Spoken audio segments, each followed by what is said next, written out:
మొదటి ఉత్తరం చూద్దామండి. జగదీష్ కరీంనగర్ నుంచి రాస్తున్నారు. దేవాలయానికి వెళ్ళినప్పుడు ముందుగా ప్రధాన దేవతను దర్శించాలా లేక నవగ్రహ మందిరాన్ని దర్శించాలా తెలియజేయగలరు అంటే రాస్తున్నారు. కొద్దిగా ఇటువంటి సందర్భాల్లో సామాన్యమైనటువంటి ఆలోచనని కలిగి చూస్తే మనకు తెలుస్తుంది. దేవాలయానికి వెళ్ళినప్పుడు ప్రధానంగా ఉండేటటువంటి దైవాన్ని చూడబోయే ముందు శంకరుడు అనుకుందాం. నందిని చూస్తున్నామా, శంకరుడిని చూశాక నంది దర్శనాన్ని చేస్తున్నామా?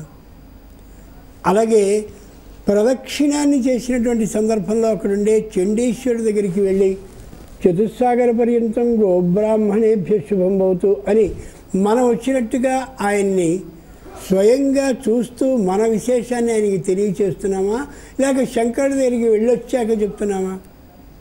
అలాగే ఏ శంకరుడు ఖగోళానికి అధిపతో సంపూర్ణమైన ఆకాశాన్ని తన బుద్ధిగా నిలువరించుకుని ఉన్నాడో ఆ శంకరుని అధీనంలో ఉన్నటువంటి నవగ్రహ మండపాన్ని ముందు చూసి తీరాలి.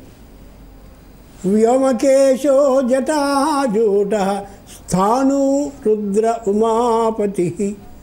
వ్యోమకేశ శంకరుడికి ఆకాశం కేశాలు. ఆకాశం ఎన్ని రహస్యాలతోనో నిండి ఉంటుంది, కనిపించదు. అలాగే కేశం ఉంటుంది, వెండ్రుక. ఇన్నున్నాయండి నా దగ్గర రహస్యాలు అంటాం, అందుకని అంటాం. అలాగా అన్ని విశేషాలు దాగుండేటటువంటిది ఆకాశం.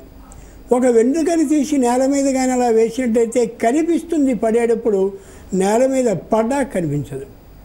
అలాగే ఆకాశంలో ఉన్న రహస్యాలు తెలుసుకున్న కొద్దీ తెలుస్తూ ఉంటాయి. తెలుసుకున్న రహస్యాన్ని మళ్ళీ గుర్తుంచుకోవాలంటే మళ్ళీ ప్రయత్నించాల్సిందే. అంత గొప్పదైనటువంటి అమోఘమైన రహస్య కేంద్రం ఆకాశం.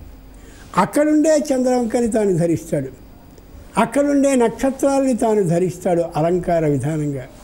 అంచేత ఏ శంకరుని అధీనంలో నవగ్రహాలు ఉన్నాయో ఆ నవగ్రహ మండపాన్ని ముందుగా చూసి నవగ్రహాలకి సంబంధించిన ఒక్కొక్క శ్లోకాన్ని ఒక్కొక్క దైవానికిగా పఠించి ఆ మీదట ప్రధానమైనటువంటి దేవతని చూడాలి తప్ప ప్రధాన దేవతని చూశాక వీళ్ళని చూడడం అనేటువంటిది సరైనది కాదు. లౌకికంగా చాలా చౌకబారుగా పోలిక సరిగా ఇలా చెప్పకూడదు, కానీ అర్థమయ్యేందుకు చెప్తాను. ఓ అధికారి దగ్గరికి వెళ్ళేటప్పుడు ముందుగా అక్కడ ఉండేటటువంటి బంట్రోతుని చూసి అయ్యగారు ఉన్నారా అని చెప్పి అడిగి వెళతామా, లేకపోతే అక్కడికి వెళ్ళి వచ్చిన తర్వాత అయ్యగారిని చూసామని వీడికి చెప్తామా? ఆలోచించి చూడండి. సామాన్యమైనటువంటి బుద్ధితో ఒకసారి మనం ఆలోచిస్తే ఇట్లాంటి ప్రశ్నలు మనకి రావు. కాబట్టి ఏ దైవం ప్రధానంగా ఉంటూ వేటిని శాసిస్తున్నాడో, వేటిని అదుపు చేస్తున్నాడో, వేటిని నియంత్రిస్తున్నాడో వాళ్ళని దర్శించి ఎంత గొప్పవాడివయ్యా నువ్వు, నిన్ను కానీ దర్శించినట్టయితే ఇన్ని గ్రహాల నుంచి వచ్చే ఆపదల్ని పూర్తిగా రాకుండా రక్షిస్తావా, అందరి అనుగ్రహం నాకు కలిగించేలా చేస్తావా, అలా చేయవలసిందని ప్రార్థిస్తున్నానని దర్శించడం అవసరం.